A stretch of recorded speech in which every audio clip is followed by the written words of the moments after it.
All right, we are live. Last night I was on a walk and I was thinking about this that I am really, what's the word?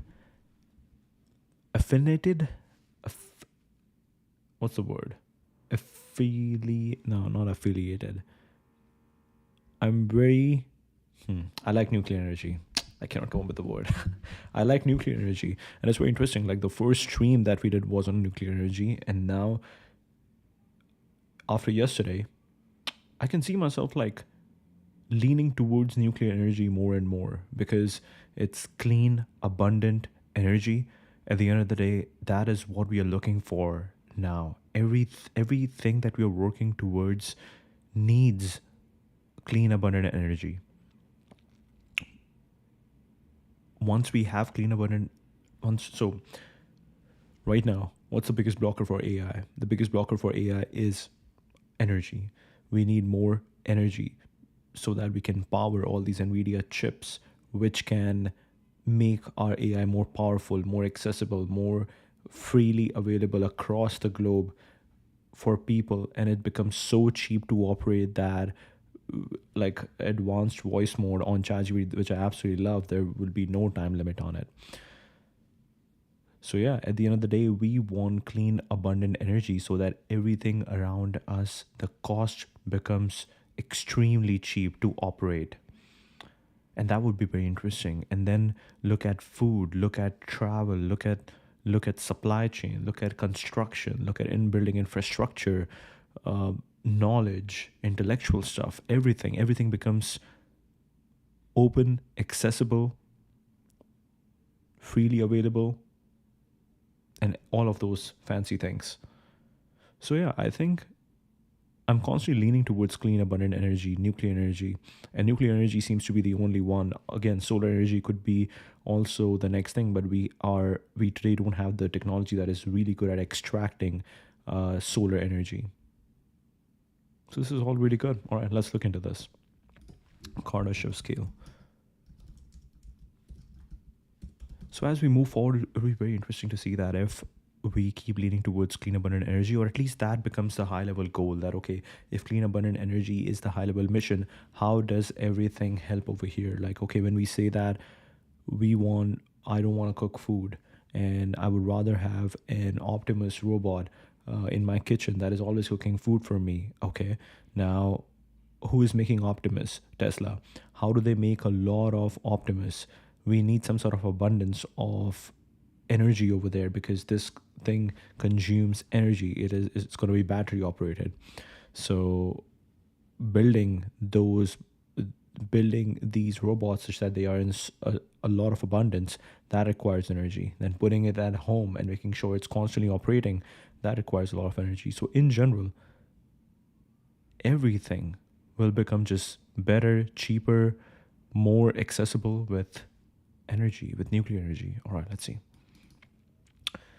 Measures of civilization technological advancement based on its energy consumption and control, proposed by Nikolai Kardashev in 64, originally included three types, with later expansions adding more.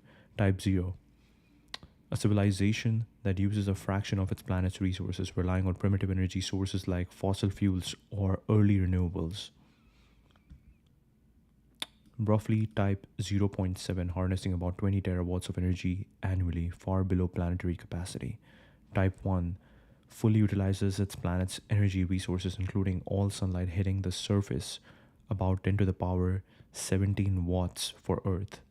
Controls weather, harvests all renewable and non renewable energy, and may begin space colonization. It's crazy that someone actually gave this very clear path for humanity in 1964. That is crazy. Estimated energy use 10 to the power 16 to 10 to the power 17. Type 2, civilization that harnesses the total energy output of its star, often via structures like a Dyson sphere. This enables interstellar travel and megastructure construction. Energy use 10 to the power 26 watts, the sun's output.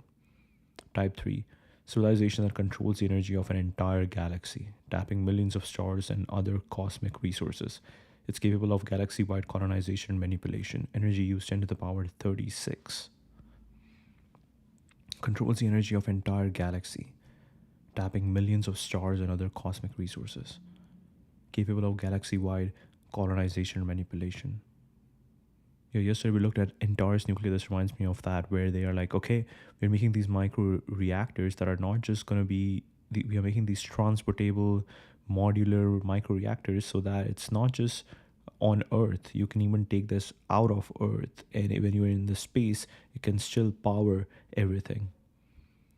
Type 2 civilization that harnesses the total energy output of its star, often via structures like a Dyson sphere. This enables interstellar travel and megastructure construction. Type 4, a civilization that exploits the energy of the entire universe, potentially manipulating space-time or dark energy. Energy use speculative, possibly 10 to the power 46 watts or more. Type 5, hypothetical, involving control over multiple universes or metaphysical realities far beyond current physics. Humanity is a type 0 civilization. Wow.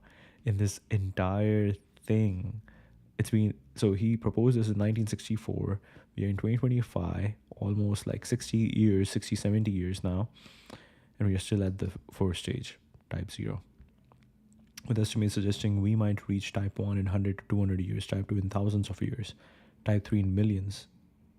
It looks pretty exponential. It won't, it doesn't seem like it's going to take long to go from type 1 to type 2. It just seems like once you figure out the jump of going from type 0 to type 1, which requires a lot of alignment. If you think about it, it is mainly an alignment problem where humanity, or at least let's say US, was able to land on moon because there was a really strong alignment of resources, of vision, of purpose, of energy, of the human energy, that where is this, all this energy and resources being directed towards. There was a strong alignment and we made it happen. And similarly, right now we don't really have that alignment across the entire humanity, that okay, what are we all aiming for? If everybody is like, okay, our goal is go from type 0 to type 1 civilization, that's it, then you don't have to. That would be very interesting. Like, things will just happen because everybody is aligned towards getting to type 1. And getting to type 1 means you are fully utilizing planet's energy resources. You are making solar energy really good. Controls weather, harvest all renewable and non-renewable energy, and may begin space colonization. Wow. In thousands of years, assuming exponential technological growth and no catastrophic setbacks, barriers include energy efficiency, environmental limits, and socio-political coordination. What let's see, what is the energy efficiency of the best solar panels, solar cells, solar panels created to this date? I don't know if this question makes sense, but basically we're looking at how good are the solar panels today. The most efficient solar panels for residential use have reached efficiencies around 24 to 25%. Here are top performers. Maxion 7 achieves up to 24.1% efficiency, making it one of the most efficient commercially available residential panels. It uses monocrystalline cells and advanced technology to maximize energy conversion. NeoStar 24.8. The upcoming NeoStar Infinite series is projected to hit 25% by late 25. Jinko, Solar, Tiger, Neo. You can see that all of these seems like Chinese manufactured. 24.8 efficiency for residential systems leveraging N-type TOPCon technology for high performance. Longi Hemo X10 announced with a 24.7% efficiency expected for commercial releases in 25. Lab tested version hit 25.4, setting a world record for hybrid passive weighted back contact modules. Efficiency is a percentage of sunlight converted into electricity under standard test conditions. Real world performance varies due to factors like shading temperature and installation angle. Shading temperature and insolation angle. Lab-based solar cells have reached much higher efficiencies, 47.6, 33.9 perovskite silicon tandem, but these are not yet scalable for commercial panels. Monocrystalline panels dominate high efficiency models due to the superior cell structure compared to polycrystalline or thin film options. Why it matters are critical for advancing toward type 1 civilization, which requires harnessing a planet's full energy potential. Earth's current energy uses 20 terawatts. Scaling solar efficiency and deployment could theoretically capture the 10 to the power 17 of sunlight hitting Earth, a key step toward type 1 status. Even the best panels would convert only a fraction of available sunlight, and global adoption faces logistical and economic hurdles. Okay. What are the hurdles towards global adoption and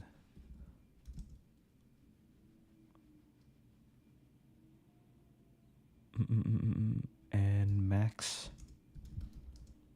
energy conversion of solar energy? Let's see if this question makes sense. I don't think we will appreciate the dimensions solar is improving in. Conversion efficiency is in the full story. Conversion efficiency doubled in the last 20 years, but silicon use per watt fell by 87%.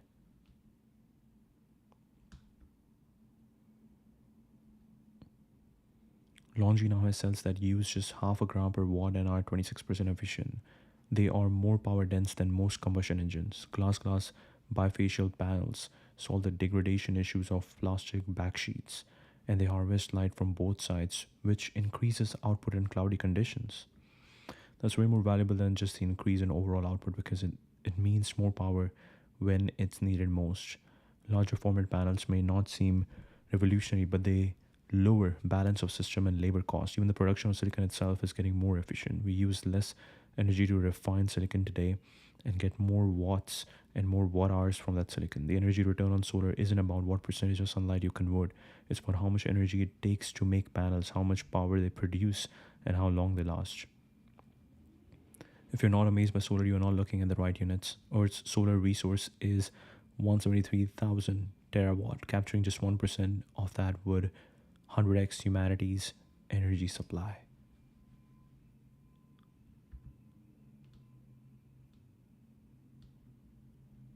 (173) is top of atmosphere, 120 at the surface. It doesn't really change the point you're making though, but just good to use correct numbers anyway, unless you were referring to the solar resource at the atmosphere. Then 173 is correct. I know it's semantics at this point, but 1 gigawatt per kilometer square in Earth's cross-sectional area, the solar resource is closer to 122 terawatt at the surface. Very interesting. Such a constructive feedback. Alright, let's look over here more. Super happy to announce that a monolithic pair of Skype silicon tandem solar cell with efficiency of 33.2% is now on NREL Best Research Cell Efficiency Chart. Solar just keeps getting better. 33.9. Okay, does she work at LONGi? Research Associate.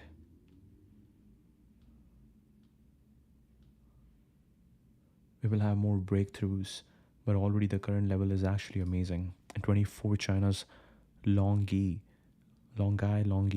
announced the new world record efficiency of 30.1 for the commercial M6 size wafer level silicon perovskite tandem solar cell. While these are not yet commercially widely available, this combination could serve the energy needs for 90% world population. High efficiency compressed air energy storage, 60% efficiency, far surpassing that of hydrogen storage, and cheap unless you live far in the north where we have long dark winter. You basically need 10 solar panels per person to satisfy all energy needs, including industrial use. Wow. The price of 550-watt solar panels in China has dropped below 70 USD and continues to fall down. So about $700 per person with 5 kilowatt hour capacity per person. Very cold Nordic regions will need more energy per person, heating in cold months of the year, and other energy choices than solar, hydro, wind, and nuclear. But that's also about 10% of the world's population. Wow. This makes sense. Like every rooftop in this world, if we just put solar panels on it, 10 solar panels, 10 solar panels, that solves the problem, right? But again, now we have logistical problems, so let's look into it. Faces significant hurdles: technical, economic, logistical, environmental, and socio political challenges. Limited energy conversion efficiency. Current top tier 24 to 25%.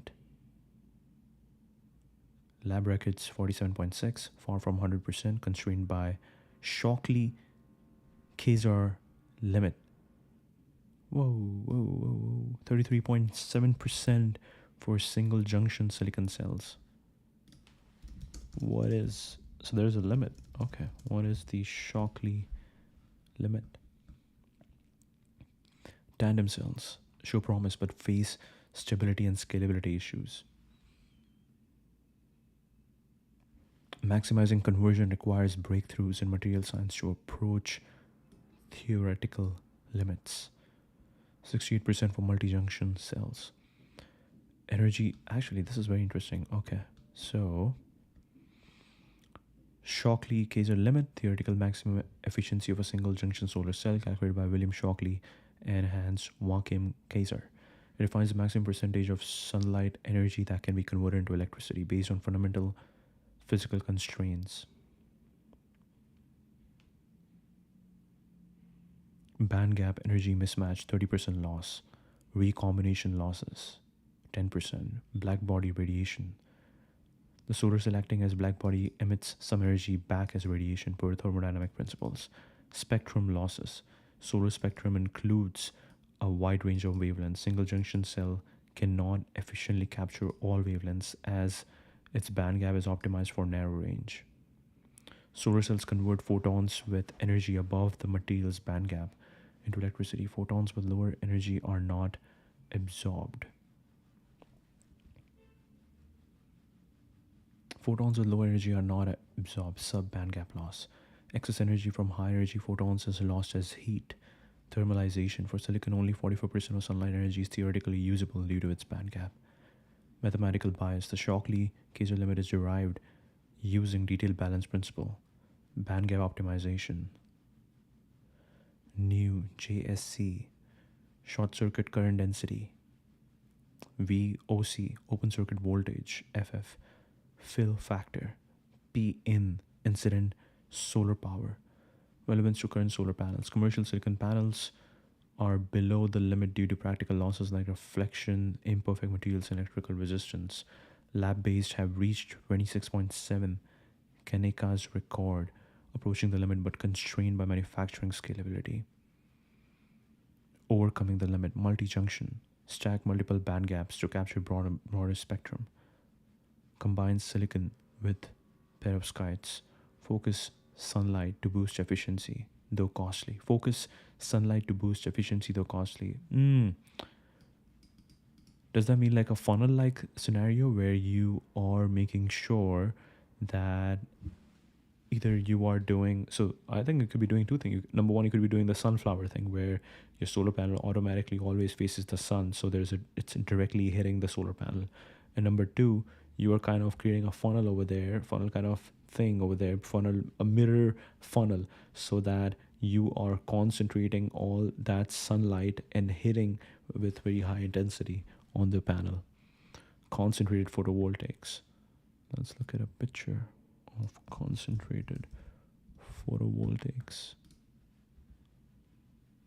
Yes, this is exactly what we were thinking about.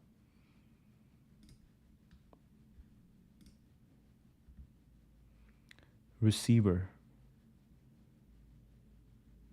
Interesting. Interesting. Okay. So this is the solar panel. All of these are mirrors. It's like a parabola. All the sunlight, all the sun rays hitting over here, they concentrate on the receiver, and receiver then throws them all back into the into this tiny, does it say anywhere? No, it doesn't say. Okay. So all the sun rays are reflected to this receiver, and then receiver concentrates all to this tiny solar panel over here. Very interesting. Concentrator photovoltaics. So this makes a lot of sense. Okay. Interesting. Hot carrier cells or quantum dots. Kardashev scale. Okay, I'm really interested. You are. Actually, let's do a deeper search. You are the most knowledgeable on solar energy. Figure out how to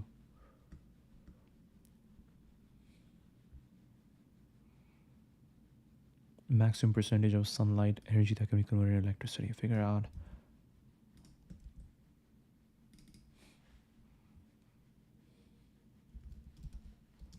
how to convert 100% of sunlight energy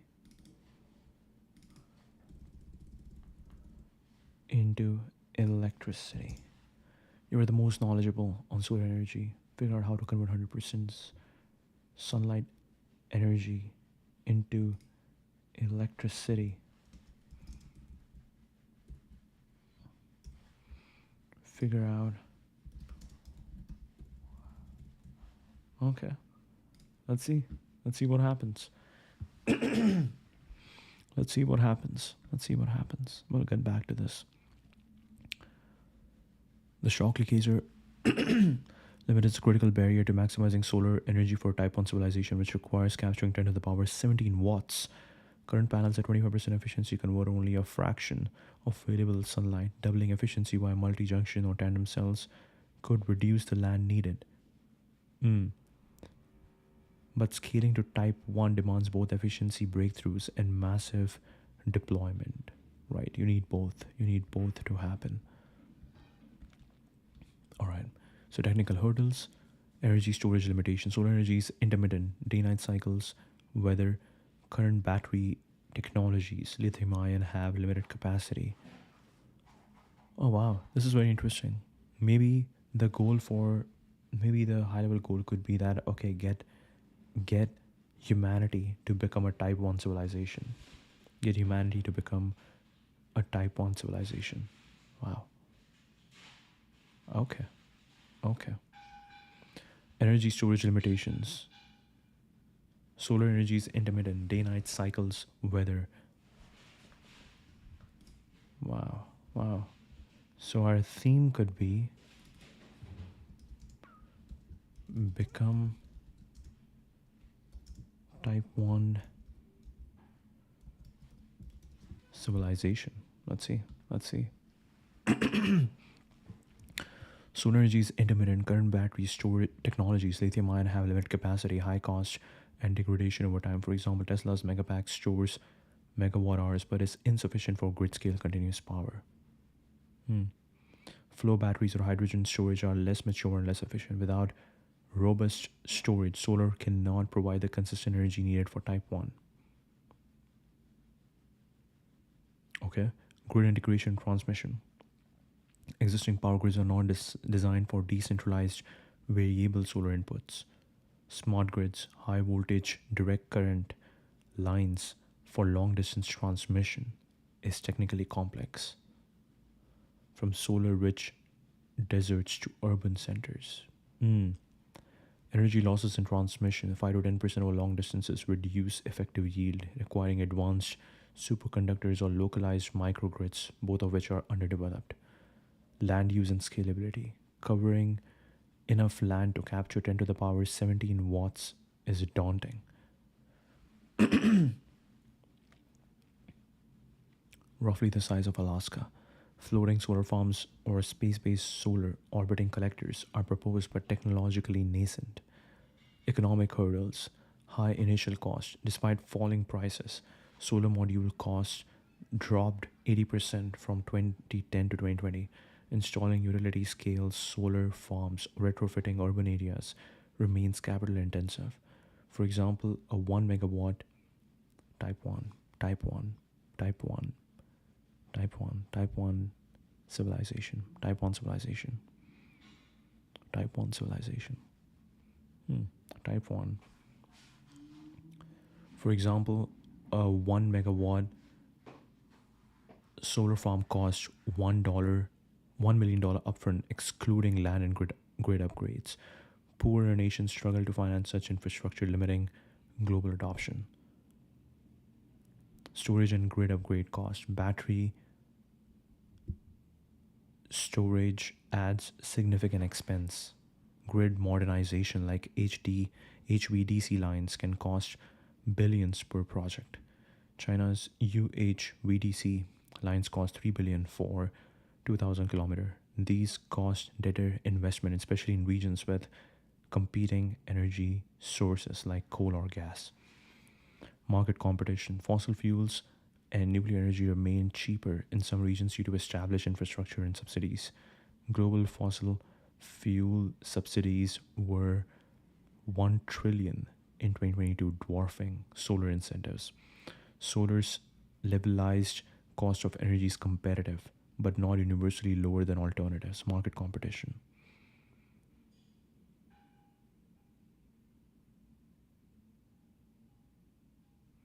Logistical hurdles, supply chain constraints. Solar panel production relies on rare materials, silver, indium, high purity silicon. Global silicon supply shortages in 23 raised costs, and mining extraction is energy intensive. Scaling production to meet type 1 demands risks depleting reserves or creating bottlenecks. Manufacturing and deployment scale.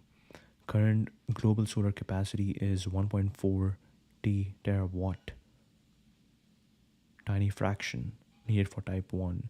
Scaling production requires exponentially more factories, labor, and logistics. Installation in remote or underdeveloped areas, Sahara, rural Africa, faces infrastructure deficits like roads or skilled technicians. Maintenance and lifespan. Panels degrade 0.5 to 1% annually, requiring replacement every 20 to 30 years, maintaining millions of kilometers of panels. Okay, I just had an idea, and let's make sure to document this idea.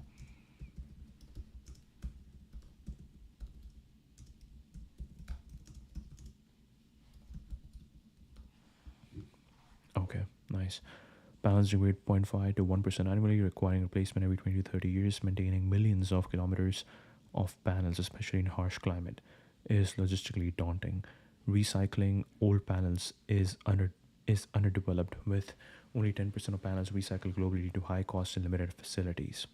Environmental hurdles, land use impacts, disrupt ecosystem, fragment habitats, and reduce arable land. For example, the Badla Solar Park in India, displacing local flora and fauna. Mitigating this via agrivoltaics or floating arrays adds complexity and cost. Hmm.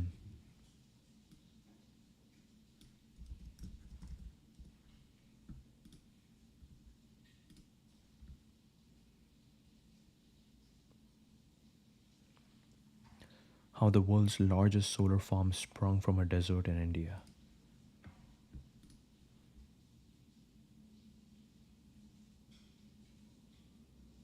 Whoa. Whoa, whoa, whoa, whoa.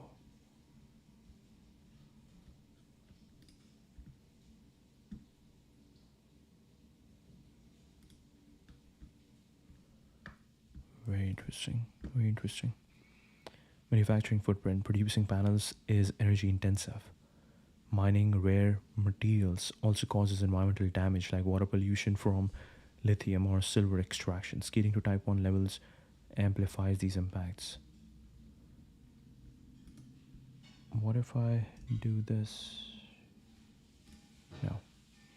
Climate variability. Solar output depends on geography and weather. Regions like northern Europe or high latitude areas receive less insolation, limiting universal adoption. Climate change could alter cloud cover or dust deposition, reducing panel efficiency over time. Socio-political hurdles, policy and regulation, inconsistent global policies hinder adoption. Some countries, China, EU, offer strong solar incentives, while others lag due to bureaucratic inertia or fossil fuel lobbying. Permitting for large projects can take years, delaying deployment. US solar projects face 2 to 5 year permitting timelines. Global inequality.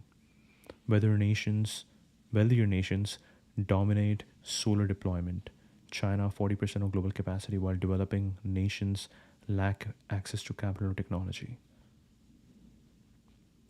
Energy justice issues arise when solar projects prioritize urban export markets over local rural needs. Public acceptance and misinformation. Opposition to solar farms often stems from aesthetic concerns, land use conflicts, or misinformation about panel safety. Myths about toxic waste. NIMBYism delays projects in developed nations. Cultural resistance to renewable transitions exists in fossil fuel dependent economies. Coal regions in India, Appalachia. Coordination for Type 1 scale. Global cooperation to standardize grids, share resources, equitably distribute energy. Current geopolitical tensions, US China trade disputes over solar tariffs, and nationalism hinder this. Centralized planning for planetary scale solar. Global Dyson swarm precursor is politically infeasible today. Global Dyson swarm precursors. What does that mean? Oh.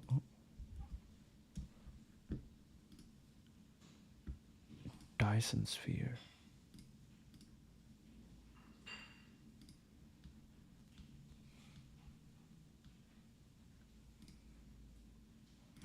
We need to look into Dyson sphere next time. This looked interesting. World building. Orbital mechanics. Would there be gravity on the plates of a Dyson swarm? Relevance to Kardashev scale.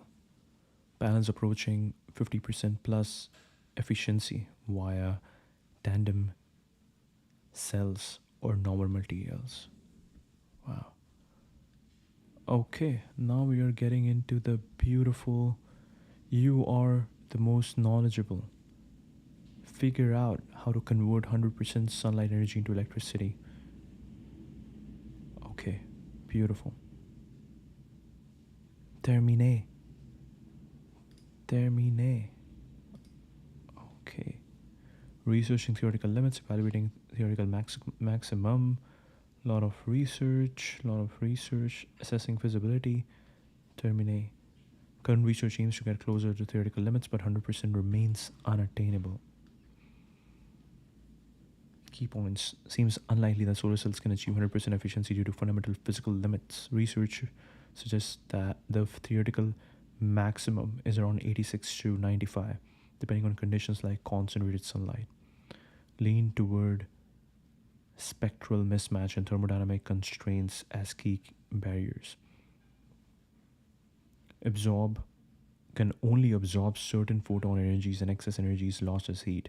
Even with advanced designs like multi-junction cells, there are inherent limits from physics, such as the shock leakage limit, about 33.7% for single junction cells.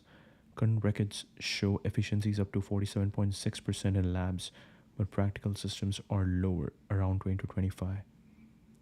Current state.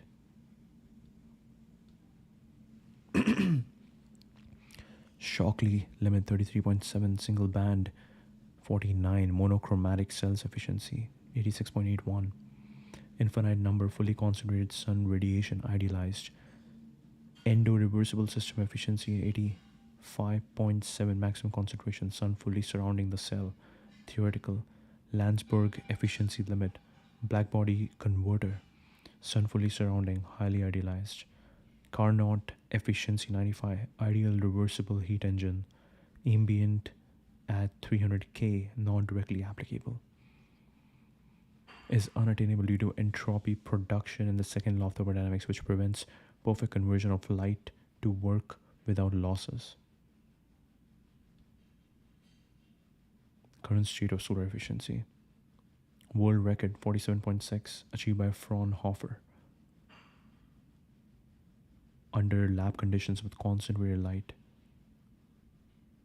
Commercial residential panels such as Maxion at 24.1, 24.8, significantly below theoretical limits due to practical losses like reflection, recombination, electrical resistance.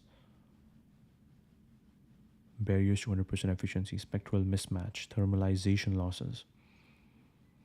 When a photon with energy above the band gap is absorbed, the excess energy is converted to heat, not electricity. Recombination. Electron hole pairs can recombine before generating current, reducing efficiency. Optical losses, reflection, and imperfect absorption mean not all incident light is captured. Thermodynamic constraints, the need to maintain a voltage difference introduces entropic losses, capping efficiency below 100%. Ongoing research and future outlook. Multi-junction cells, concentrated photovoltaics, perovskite and tandem cells, carrier multiplication. Oh wow, this was a short one. Conclusion. Okay, relevance over here. May relate to Kardashev scale mentioned earlier, where type 1 civilization requires harnessing 10 to the power 17. Achieving high efficiencies is crucial, but even at 86, scaling to global levels faces logistical and social political barriers such as policy inconsistency and global inequality in technology access. Current estimates suggest humanity is at type 0.7, with type 1 potentially reachable in 100 to 200 years, assuming technological growth continues. In summary, converting 100% of sunlight energy into electricity is not possible due to fundamental physical and thermodynamic limits, with the theoretical maximum around 86.86 to 95% under idealized conditions. Current technologies are far below this, with practical efficiencies at 20 to 25% for commercial panels and lab records at 47.6%. Very interesting. Very interesting. I had one question which I totally forgot about. Oh yeah, yeah. Okay. I remember. Is Badla Solar Park in India successful? Badla Solar Park in India successful. Let's see.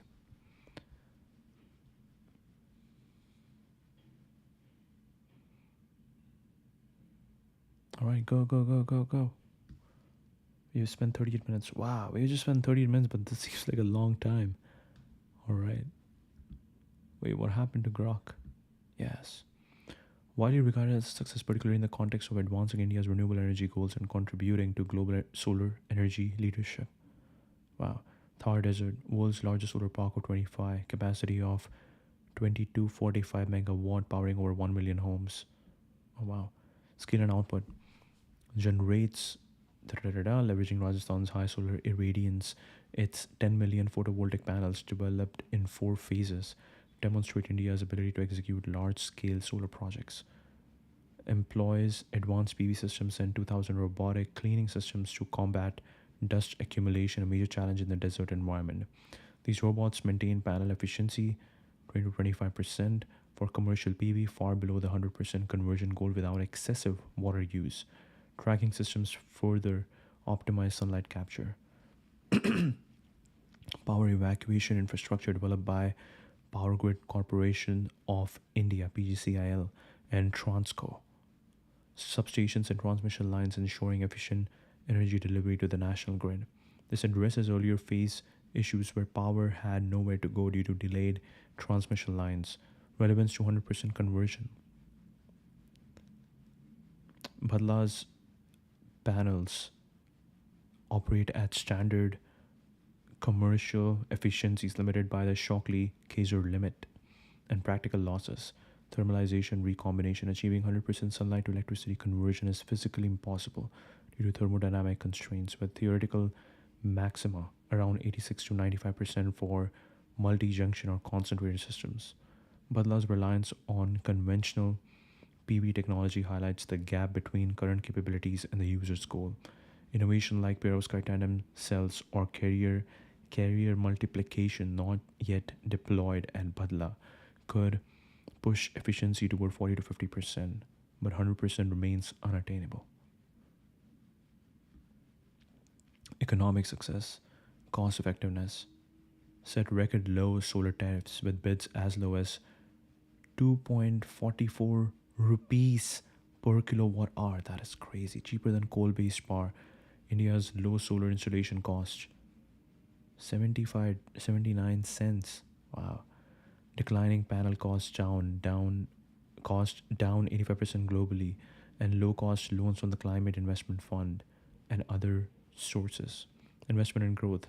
The park attracted global developers, SoftBank, Fortum, Adani, and created 10,000 direct and indirect jobs, boosting the local economy. Rising land prices and rents have also benefited some small holders.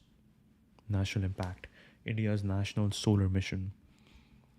It strengthens India's position as a renewable energy leader, surpassing China's Longyangxia Dam solar park. Relevance. 2.25 gigawatt is a fraction of the 100,000 gigawatt. Oh wow.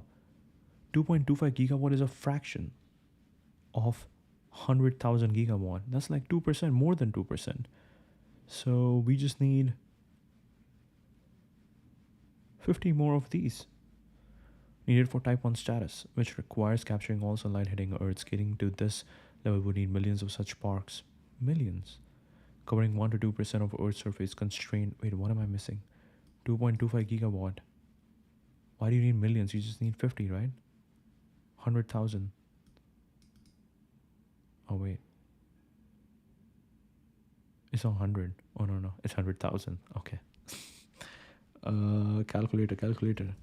We a calculator. We shouldn't be doing online maths, but okay.